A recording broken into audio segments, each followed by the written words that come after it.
안녕하세요 여러분. 참 힘든 금요일입니다. 자, 오늘은 코스피와 코스닥 모두 급락으로 마무리가 되었습니다. 코스피는 마이너스 2.03% 하락으로 마감이 되었고, 코스닥도 마이너스 1.62% 하락으로 마감이 되었습니다. 전날 미국과 유럽 증시는 디커플링이 되면서 마무리가 되었습니다. 미국 증시는 하락한 반면 유럽 증시는 전부 상승으로 마감이 되었는데, 한국 증시는 미국 증시를 따라서 오늘 그냥 박살이 나버리고 말았죠. 그리고 어제는 한국의 옵션 만기일이었는데, 옵션 만기일이 끝나자마자 외국인과 기관 투자자들이 코스피를 대량 매도하면서 오늘도 개인만 코스피를 2조 1천억 원 매수하였습니다. 특히 개인 투자자분들은 이번에 공개된 삼성전자의 갤럭시 21이 발표가 되면서 삼성전자는 장 초반부터서 2%대 상승이 나왔지만 결국 마이너스 1.90% 하락으로 마감이 되었습니다.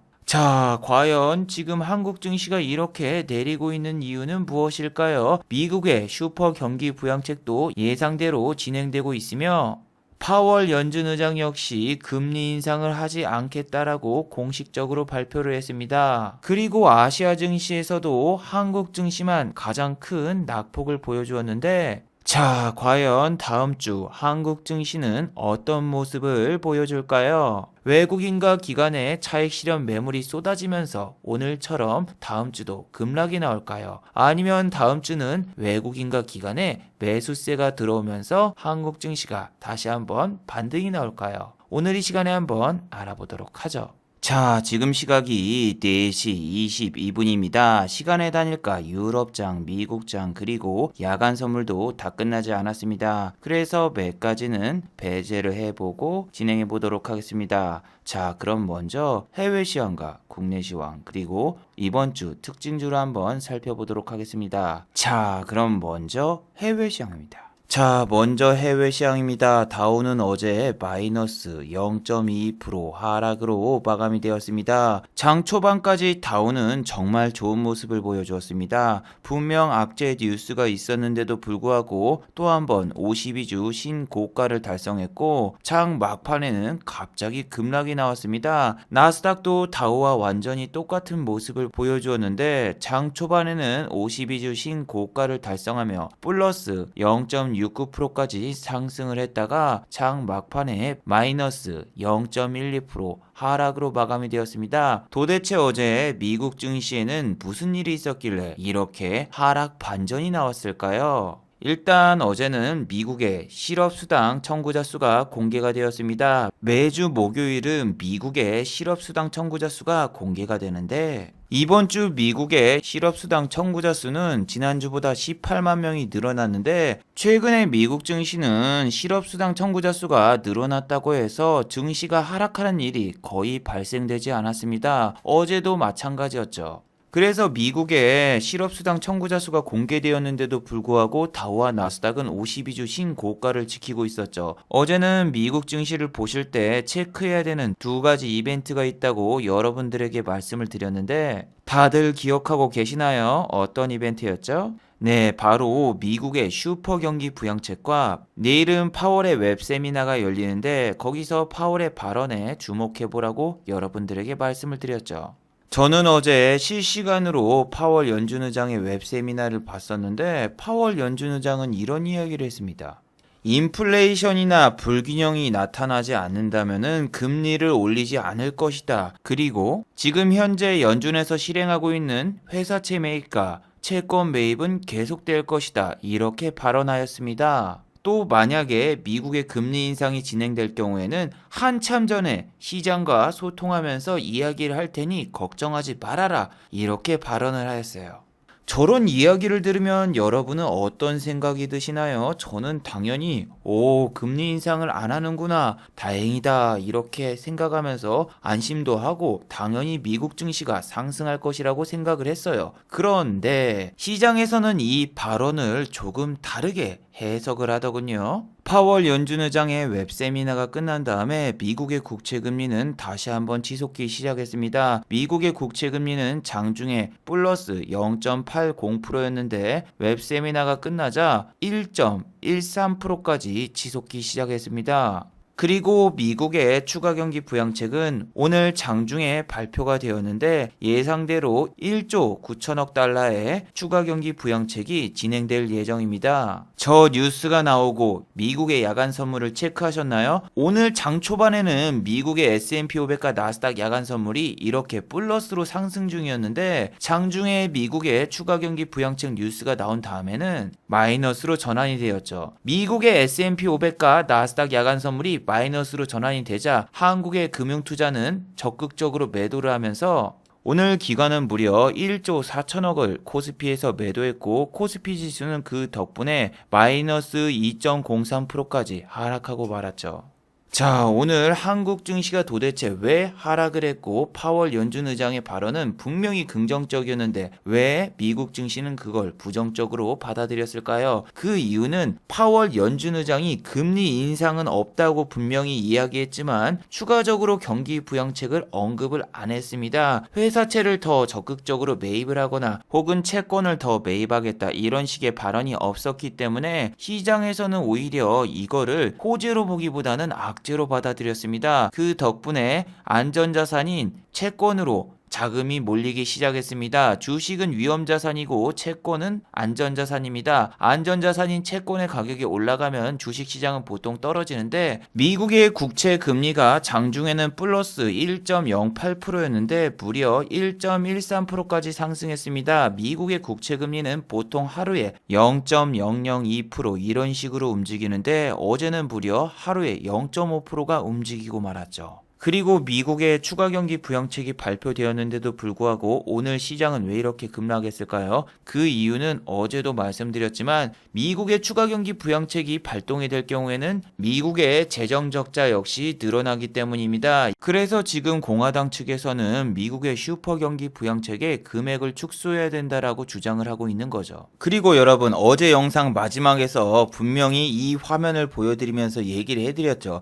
지금은 외국인이 코스피도 매수를 했고 선물도 8천억이나 매수를 했는데 이 상황만 보면은 되게 좋아 보인다. 절대 지금 나쁘지 않다. 그런데 파월 연준 의장의 웹세미나하고 또 미국의 슈퍼 경기 부양책이 진행이 되는데 그게 나온 다음에 혹시라도 미국 증시가 내린다. 그렇다면은 한국 증시도 외국인과 기관의 차익 실현 매물이 대량으로 쏟아져 나올 수 있으니 주의하시기 바랍니다. 분명히 말씀드렸죠.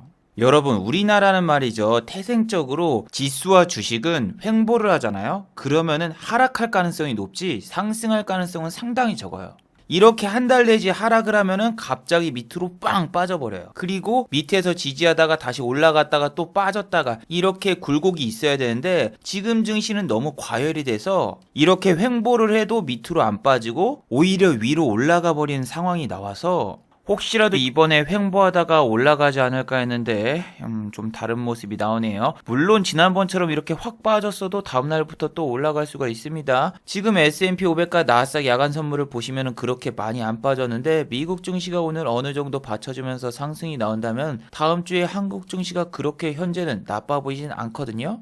하지만 오늘 미국 증시가 만약에 떡락한다? 그러면은 다음 주 한국 증시는 또 개파락으로 시작하고 횡보 내지 하락할 수 있는 상황이 나오는 거죠. 최근에는 개인 투자자분들이 일주일 동안 매수한 금액이 아니 10조가 넘어요. 10조. 지금 11조 샀습니다. 11조. 여기서부터 여기까지 일주일 동안 매수 금액이 11조. 1월 달부터서 시작하면은 더 장난 아니죠. 13조를 매수했네요. 13조. 지난번에도 말씀드렸지만 한국 같은 경우에는 1월 초부터서 은행에 달려가셔가지고 마이너스 통장이라던가 신용 대출을 받으신 분들이 너무 많았습니다. 여기에 나온 4,500억 같은 경우에는 바이러스로 인해서 생계 곤란 자금이 아니라 그냥 투자 자금을 원해서 마이너스 통장을 뚫으신 분들의 돈인데 이 자금 같은 경우에는 보통 은행에서 3달 동안 마이너스 통장을 만들어서 대출하는 금액이 이 정도인데 지금은 단 4일 만에 3달치 대출금이 꽉 차버렸어요. 그래서 지금은 여러분 주식시장의 신용융자뿐만이 아니라 은행사의 대출 역시 이만큼 늘어난 상황이라서 정부에서는 공매도 금지를 3월 달에 해제하려는 이유가 주식시장이 너무 과열이 되었고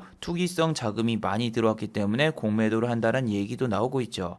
여러분 이렇게 투자를 하면은 무조건 망합니다. B2는 정말 망하는 지름길이에요. 여러분들이 돈이 없어서 혹은 레버리지를 쓰고 싶어서 마이너스 통장을 만든 다음에 증권사에서도 신용이라던가 미수를 쓸 경우에는 빚이 2배가 늘어나는 겁니다, 여러분. 지금처럼 여러분 증시가 계속 내리잖아요. 그러면은 신용을 쓴 종목이 반대 매매가 나가게 되고 신용을 썼기 때문에 원금 훼손이 될 수밖에 없죠. 왜냐? 신용으로 2배, 3배 그냥 매매한 게 아니라 마이너스 통장에 있는 돈까지 같이 넣어가지고 했으면은 금액이 너무 늘어났기 때문에 나중에는 결국에는 원금은 다 날리고 마이너스 통장에 있는 돈까지 훼손됐기 때문에 빚쟁이가 될 수가 있습니다. 마이너스 통장에 있는 돈도 결국에는 갚아야 되는 돈이기 때문에 여러분들이 이렇게 무리해서 투자를 하면 안 돼요. 아니 여러분 하루에 코스피 거래 대금이 40조예요. 40조. 원래 많아봤자 10조인데 지금은 평균 거래량이 막 40조, 30조가 넘어가는데 요즘에는 순서가 거꾸로 됐어요. 옛날 같은 경우엔 말이죠. 주식이 너무 내려가지고 물 타려고 마이너스 통장을 만들거나 신용으로 매매해서 돈이 없어서 마이너스 통장을 뚫는데 요즘에는 일단 마이너스 통장을 뚫은 다음에 거기다가 신용까지 같이 써버리는 레버리지 효과를 상당히 많이 하는 분들이 많아요. 왜냐하면은 지수가 계속 미친 듯이 오르니까 그렇게 매매를 해서 실질적으로 돈을 많이 버신 분들이 많이 나왔기 때문에 그걸 보고 따라 하신 분도 많은데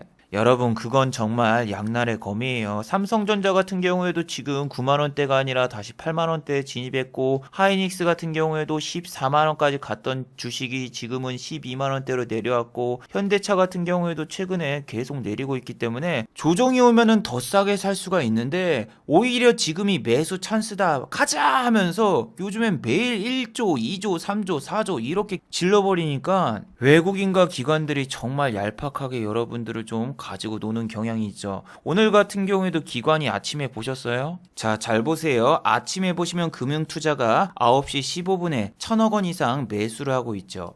거기다가 연기금도 600억 원 이상 매수 중인데 이걸 보고 여러분들이 옵션 만기가 끝났으니까 드디어 외국인과 기관이 공격적으로 매수를 하는구나 이런 식으로 착각할 수가 있어요. 하지만 제 영상을 계속 유심히 보신 분들은 다들 알고 있죠. 여기서도 말씀드렸지만 개인 투자자가 4,500억을 매수했을 때도 아침에 기관은 매수 중이었으나 장중 후반에 넘어가면은 무조건 매도하는 경향이 많다. 오늘도 보시면은 금융투자 6,300억 원 매도였죠. 자, 그리고 연기금 같은 경우에도 아침에는 매수였으나 결국 5,200억 원 매도. 그리고 투신 같은 경우에는 장 초반부터 끝까지 매도라서 이게 기관들이 계속 패턴이 똑같거든요. 그런데 금융투자라던가 연기금의 패턴을 개인 투자자분들은 잘 몰라요. 제가 하나 보여드릴게요. 어제 셀트리온 설명해주면서 동시호가 때 말씀을 드렸는데 동시호가 때 이렇게 험해수를 걸면서 갭을 띄워줍니다. 그런데 요즘에는 트렌드가 어떻게 되냐. 일단 연기금이랑 금융투자는 삼성전자라던가 하이닉스 같은 애들을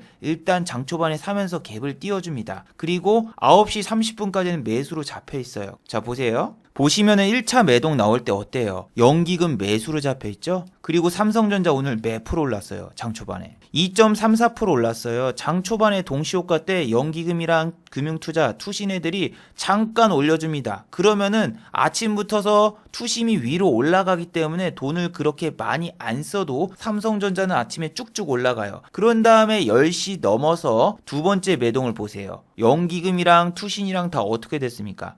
먹튀하죠. 먹튀한 것뿐만이 아니라 개인 투자자분들이 계속 삽니다. 계속 사요 정말. 계속 사니까 마지막에 동시호가 때 종가 베팅하러 온 개인 투자자분들 연기금이 먹튀하고 날라버린단 말이에요. 근데 이게 지금 4일 동안 계속 똑같았거든요. 근데 계속 사요. 금융투자하고 연기금 이런 애들이 대형주로 단타를 쳐요. 아침에 위에 있는 거 호가 좀 갭만 좀 띄워주면 개인 투자자분들이 1% 2%는 그냥 올려주니까 아침에 위에 호가 올려준 만큼 매수로 잡혀 있으면은 개인 투자자분들이 분명히 매동 나올 때 연기금이랑 투신 사는 줄 알고 들어갔다가 꼭대기에서 물려버리고 얘넨 다 먹튀하고 나가고. 이게 여러분 거래 대금이 요즘에는 40조 이상 이렇게 터지니까 이런 게 가능하지 옛날에는 정말 상상조차 할 수 없었거든요. 저런 매매가 자금이 지금 저게 얼마가 들어가요. 그런데 지금은 주식시장에 들어오신 분들이 너무 많고 삼성전자가 아침에 갭이 뜬다. 그리고 또 동시호가 때 보시면은 이렇게 매수 수량이 쌓여있다 생각하면은 무조건 달려들어가지고 삼성전자하고 하이닉스가 상승으로 출발하면은 우리나라 지수도 당연히 상승으로 출발이 되고 또 지수도 지금 보시면 0.12%밖에 안 빠지지만 코스피와 코스닥 모두 하락하고 있는 종목이 훨씬 더 많죠. 지수 왜곡 현상까지 발생하니까 일부러 외국인과 기관 투자자들이 아침에 삼성전자하고 하이닉스 갭을 띄우고 시작하더군요. 그런데 오늘 삼성전자 같은 경우에는 한 가지 뉴스가 있었죠. 이걸 보고 오늘 아침부터서 개인 투자자분들이 이렇게 많이 매수를 했다라고 추측을 해요. 저도 이해합니다. 왜냐하면 이걸 보고 참을 수가 있을까요? 자, 바로 갤럭시 S21 모델이 공개가 되었습니다. 자, 이게 보시면은 갤럭시 21이고 갤럭시 21 울트라 같은 경우에는 이렇게 생겼습니다. 갤럭시 21 울트라와 일반 모델은 뭐가 다른가요? 여기 보시면 일단 카메라 개수가 더 많죠. 두 번째로는 좀 저가형으로 바뀌었어요. 갤럭시 21이. 옛날 같은 경우에는 휴대폰이 100만 원이 넘어갔는데 여러분 놀라지 마세요. 갤럭시 21의 가격은 부담 없는 가격. 999,900원.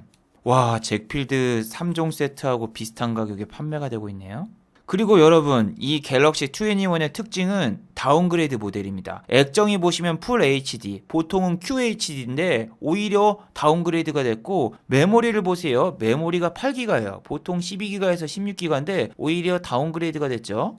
그리고 여러분, 지금 갤럭시 21이 논란이 되고 있는 게 바로 애플을 표절을 했습니다. 자, 애플 같은 경우엔 말이죠. 최근 아이폰이 출시가 되었는데 충전기하고 이어폰을 빼버렸습니다. 그 이유가 환경 보호를 위해서 충전기와 이어폰을 제외했다라는 정말 말도 안 되는 이야기를 꺼냈죠. 그런데 삼성에서 출시하는 갤럭시 21도 충전기하고 이어폰이 결국엔 빠져버렸습니다. 애플이 충전기하고 이어폰을 빼버리면은 다른 휴대폰사도 그걸 따라하는 경향이 많고, 애플이 이어폰 단자를 막아버리면은 다른 회사들도 이어폰 단자를 없애버리는데, 애플이 정말 안 좋은 짓을 하면은 삼성전자도 그걸 그대로 따라하네요. 그래서 지금 갤럭시 21 예약 판매 기대감에 여러분들이 매수했을 수도 있고, 또 어제는 미국의 필라델피아 반도체 지수가 2% 이상 상승했고 인텔이 무려 4%나 상승을 했죠. 자, 인텔 같은 경우는 지난번에 삼성전자와 파운드리 공급을 할 수 있다라는 뉴스 덕분에 삼성전자가 떡상을 한 적이 있었는데,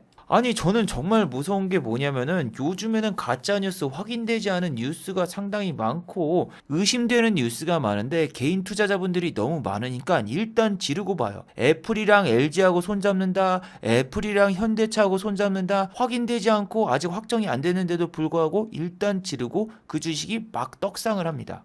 여기 보셔도 대만의 TSMC가 인텔이랑 손잡고 차세대 CPU 생산 계약을 따냈다라고 지금 추측이 나오고 있는데, 삼성전자 같은 경우는 예전에는 뭐 삼성전자와 손잡을 것이라 얘기가 나왔지만 2순위로 밀리고, TSMC 같은 경우에는 거의 강력한 협상 후보기 때문에 원래 이런 뉴스가 나오면 삼성전자가 내려야 되지만 요즘에는 연기금이랑 금융투자가 갭을 띄워주면은 개인 투자자분들이 알아서 들어가죠. 그래서 저는 이렇게 삼성전자 아침부터서 매수 대기 물량을 보고 이거 악재 뉴스인데 이거 또 올라가려나? 아니란 생각도 들더군요. 그래서 저도 경각심이 조금 많이 사라졌는데 너무 여러분 흥분하지 마시길 바랍니다. 그리고 여러분, 오늘 아침에는 유니온과 유니온 머티리얼즈가 상당히 좋은 모습을 보였고 종가에도 이렇게 상승으로 마무리가 되었습니다. 자, 유니온과 유니온 머티리얼즈 같은 경우에는 무슨 관련주죠? 히토류 관련주이며 미중 무역전쟁 수혜주죠. 유니온과 유니온 머티리얼즈가 오늘 이렇게 상승한 이유는 럼프형이 마지막까지 중화권을 제재하기 시작했죠. 자, 이번에는 샤오미를 블랙리스트에 올렸습니다. 샤오미 하면 뭐가 생각납니까? 네, 이분이 생각나지 않나요? 이분은 농구선수 야오밍 씨인데 같은 밍 씨라 샤오미 제품 쓸 때마다 이분이 생각나더라고요. 그래서 샤오미의 주가는 어제 마이너스 10.26% 하락으로 마감이 되었어요. 그런데 여기 보시면은 이건 나스닥이라던가 다우에 상장된 회사가 아닙니다. 홍콩에 상장된 회사인데 홍콩의 샤오미가 이렇게 급락을 했고, 당연히 여러분들은 여기서 생각한 게 뭐다? 상하이 종합지수 오늘 떡락했겠구나. 아닙니다. 오늘 아시아 증시에서 유일하게 상하이 종합지수만 상승으로 마감이 되었어요. 상하이 종합지수는 무려 0.001%, 제가 결혼할 수 있는 확률과 비슷한 숫자로 마무리가 되었죠.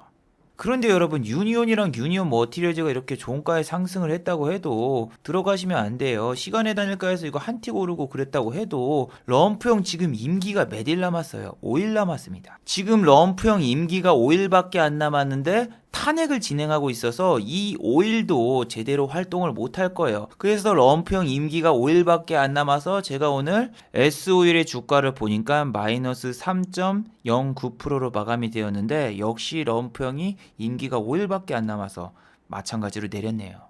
그리고 여러분, 이건 어디까지나 제 생각인데 럼프형은 마지막까지 관심을 받고 싶어서 중화권의 샤오미를 때렸다고 생각을 합니다. 자, 제가 한 가지 자료를 보여드릴게요. 럼프형 같은 경우에는 아시죠? 트위터 메신저를 이용해서 사람들을 선동하였고 그 결과 폭동을 일으켰죠. 근데 이 폭동이 일어났을 때 럼프형 같은 경우에는 뭘 했는지 아세요? 공화당 측근들에게 전화를 했습니다. 대선 결과가 뒤집혔다. 지금 의회가 접수돼서 내가 대통령을 연명할 것이다. 이렇게 측근들에게 전화를 했답니다. 그래서 지금 미국의 페이스북이라던가 트위터의 주가도 안 좋고 럼프형 같은 경우에는 모든 소셜 미디어와 그리고 웹사이트에 이용이 불가능하게 되었습니다. 백악관 그리고 럼프형 휴대폰으로 접속하는 모든 사이트를 현재 차단해 놓은 상황인데, 여기서 한 가지 차단이 안 된 사이트가 있어요. 백악관 관계자들도 설마 이런 데 접속을 할 것이라고 생각을 안 했기 때문에 당연히 차단을 안 했는데, 바로 포첸이라는 사이트인데, 여러분들 지금 이 사이트에 들어가 보시면은 겉표지 붙어서 뭔가 좀 이상함을 많이 느끼실 겁니다. 손오공이 있고 여기 왜 애니메이션 캐릭터가 있고 아니메, 거기다가 딱 봐도 오덕 사이트죠. 저기는 한국의 DC인사이드 웃긴 대학교로 생각하시면 되는데, 거기에 갑자기 럼프형이 나타났습니다. I'm 도널드 덕, I'm 도널드 트럼프, 이렇게 하면서 인증샷을 날렸습니다. 나는 지금 대통령 트럼프다, 만나서 반갑다, 이렇게 써가지고 사람들이 구라 까고 있네. 인증해봐 인증해봐 하니까 와, 정말로 관심을 받고 싶은지 저기다가 사진과 글을 써서 인증하기 시작했습니다.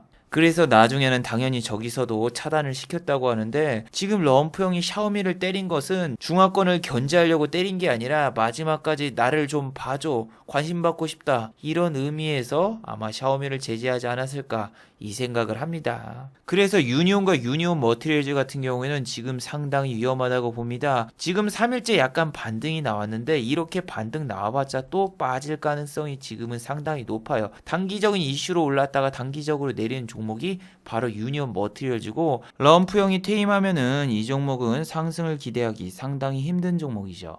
자, 오늘 여러분은 어떤 종목을 매매하고 어떤 종목을 자세히 보셨나요? 저 같은 경우에는 지금이 실적 발표 기간이기 때문에 이렇게 회사들에다가 하나하나 전화해서 다 물어보고 있습니다. 여러분들이 IR 담당자와 친해져야지 주식하기 정말 편합니다. 자, 여러분들이 관심 있는 종목이 있으면 여기 자료에 들어가서 기업 개요 재무제표 보시면 기업 개요에 IR 담당자 전화번호가 있죠. 여기로 전화를 걸어서 실적 발표가 언젠가요? 하고 물어보시면은 담당자가 실적 발표 기간을 알려줍니다. 정확히는 아니어도 이번 주 냅니다. 언제입니다. 이렇게 알려줘요. 그래서 제가 한 기업의 실적 발표 기간을 알고 있어서 오늘 저는 그 회사를 중점적으로 보고 있었죠. 저는 한미반도체라는 주식이 오늘 실적 발표를 할지 알고 있었습니다. 종가 베팅을 할까 말까 정말 고민했지만 어제 영상에서도 말씀드렸지만 저는 우리 연준의 파월 의원장의 웹 세미나와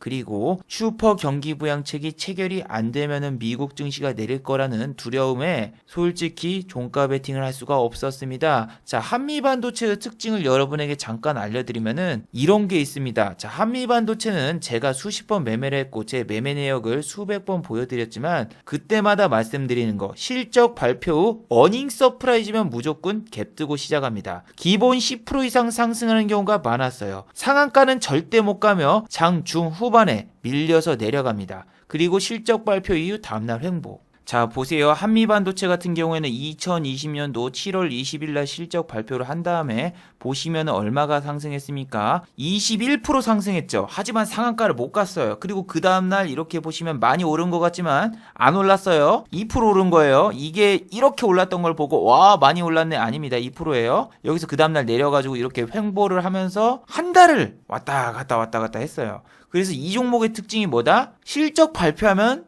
10% 이상 오르고 상한가는 못 가고 중간에 막판에 빠지고 그 다음부터 횡보.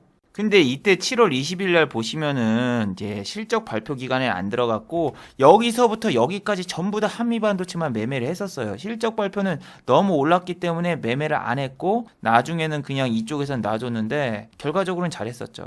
그런데 말이죠. 그때까지만 해도 우리나라 증시가 떡락했다 올라왔기 때문에 PBR, PER 같은 경우에는 그렇게 높지가 않았거든요. 근데 얘는 지금 퍼가 얼마죠? 52예요, 52. 와. 다른 주식 클릭해 봅시다. PER 184.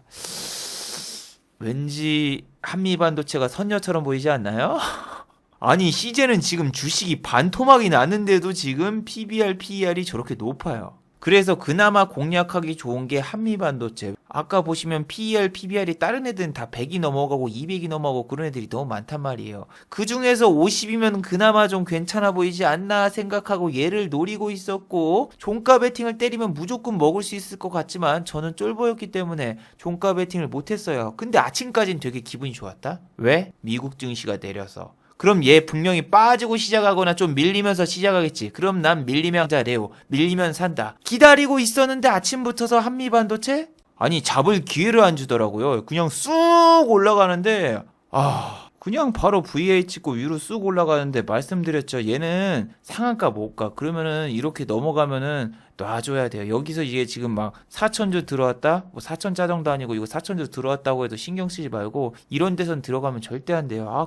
너무 아까운 거예요. 어제 종가 베팅을 좀 때렸어야 되나. 근데 종가 베팅을 안 때리고는 솔직히 못 잡아요. 장중에. 보시면 여기서 19,000원 뚫었다가 바로 밀리는데 여기서 잡으면 된다? 여기서 못 잡아요. 어떻게 무슨 이유로 잡아요? 얘는 19,000원까지로 내가 봤는데 21,000원까지 올라가가지고 솔직히 너무 오버슈팅이 나왔다고 생각했는데 맞아요. 얘는 진짜 19,000원 넘는 거 오버다 싶었더니 종가 기준으로 19,000원 밑으로 빠지니까 제대로 보긴 제대로 본 건데 여기서 들어가는 건 여러분 미친 짓입니다. 결혼처럼. 아니 여러분 코스피 지수가 9시 반에 1%가 빠지고 있어요. 1%. 여기 지금 밑으로 쫙 내려가고 있는데 지금 한미반도체를 산다? 미친 짓이죠. 지금 지수를 보면은 오늘 그냥 떡락 확정인데 그리고 그 당시에 보세요. 파란 물결이 이어지고 있죠. 민주당의 블루웨이브가 호가창에서 일어나고 있어요. 그래서 이 종목은 종가 베팅을 했으면 오늘 잡을 수 있었던 종목이긴 하지만 오늘 매동을 보셔도 장중에 기관이 계속 팔고 있는 게 나왔거든요.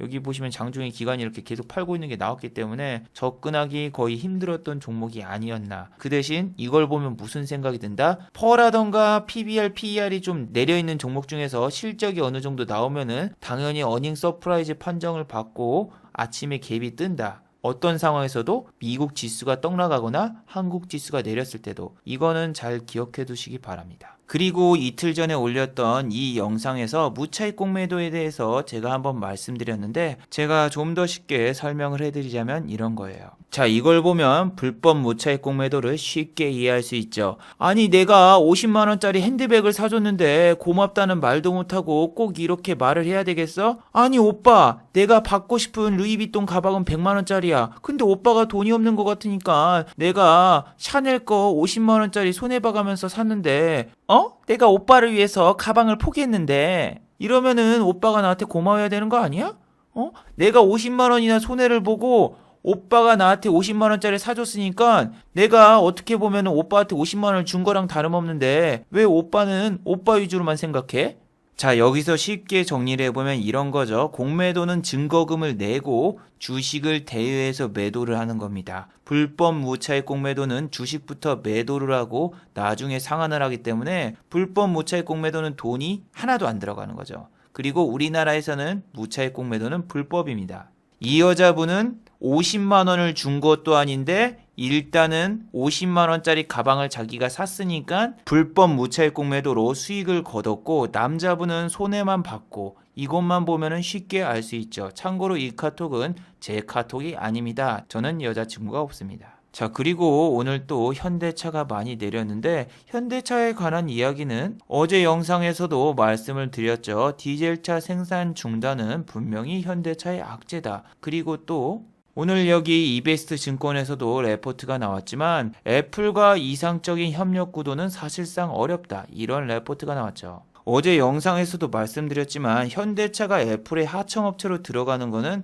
매우 안 좋은 상황이죠. 왜? 현대차가 애플의 하청업체로 들어가서 애플카에 부품을 공급하고 완성차의 부품을 거의 다 만들어줘서 애플카가 잘 될 경우에는 본인들도 자율주행차와 전기차를 만드는데 애플 쪽으로 점유율이 뺏길 것이고, 두 번째로 말이죠. 애플의 리베이트 같은 경우에는 상당히 짭니다. 현재 완성차 시장에서 위탁 생산 조립하는 업체가 마그나인데 마그나 같은 경우에는 지금 영업이익률이 고작 2%밖에 안 된다. 그리고 마진 역시 판매와 유통 과정에서 8% 수준이기 때문에 현대차가 애플카에 협업을 해봤자 남는 장사가 절대로 아니다. 이렇게 말을 하고 있고 현대차 역시 그 사실을 알고 있죠.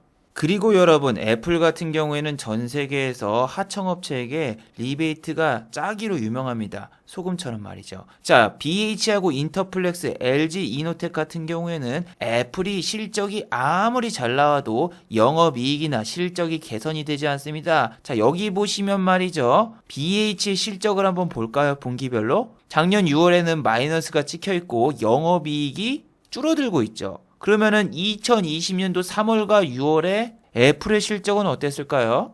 애플의 실적 같은 경우에는 사상 최고의 영업이익과 순이익을 기록했죠. 어닝 서프라이즈가 나왔어요. 그리고 아이폰 판매량 역시 어마어마하게 많이 늘어가지고 1분기와 2분기의 판매량은 역대 최고치였는데 BH의 영업이익은 오히려 마이너스 내지 하락하는 모습을 보였기 때문에 애플의 아이폰이 아무리 팔려도 BH라던가 혹은 인터플렉스 혹은 LG이노텍 이런 하청업체에 떨어지는 금액은 그렇게 크지 않아요.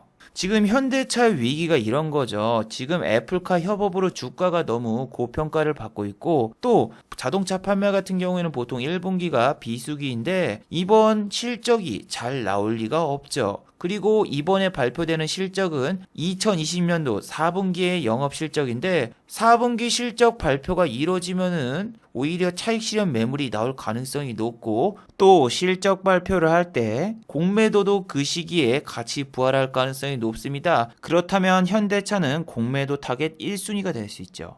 지금 현대차 같은 경우는 공매도가 거의 없단 말이에요. 근데 공매도가 있을 때 얼마까지 있었다? 하루에 기본 억 단위로 공매도가 쳐져 있었고, 이렇게 10만원, 15만원만 넘어가도 공매도가 하루에 10억 이상 쳐진 경우가 너무 많았어요. 그리고 저도 개인적으로 뭐 총리부터 나와 국회의원부터 나와서 공매도 금지를 뭐 연장을 원하고 있는데, 이게 만약에 진짜로 연장이 안 될 경우에는 여러분들은 이런 생각할 거 아니에요. 나는 2월 중순까지만 매매를 하자. 나는 2월 말까지만 매매를 하고 더 이상 안 해야지. 그러면은 여러분들이 만약에 그때 빠져나가거나 손실을 안 볼 수 있을 것 같아요? 아니요. 그렇지 않습니다. 예를 들면은 금리 인상 이벤트. 어제도 보여드렸지만 금리 인상 같은 경우에 12월이 유력하다고 이렇게 나오니까 사람들이 11월부터서 자금을 빼지만 보세요. 이미 12월 말부터서 쭉 내려가지고 나는 손실을 보고 있어요. 그리고 금리 인상이 된 다음에 어떻게 돼요? 지수가 오릅니다. 그럼 이제부터 매매해야지 하고 따라 들어가잖아요. 그럼 거짓말처럼 다시 빠져가지고 이게 앞뒤로 한두 달은 여러분들이 들어가기가 되게 애매해요. 다 똑같은 생각을 하거든요. 악재 이벤트는 여러분 보통 다 이래요. 악재 한 달 전에 현금 만들어야지. 누구나 다 그렇게 생각합니다. 그리고 난 다음에 모두 다 나가려고 해서 지수가 투매가 나오죠. 그리고 지수가 빠진 다음에 다시 올라타야지. 지수가 빠진 다음에 올라타자마자 거짓말처럼 다시 지수가 급락합니다. 왜? 다 똑같은 생각을 하니까.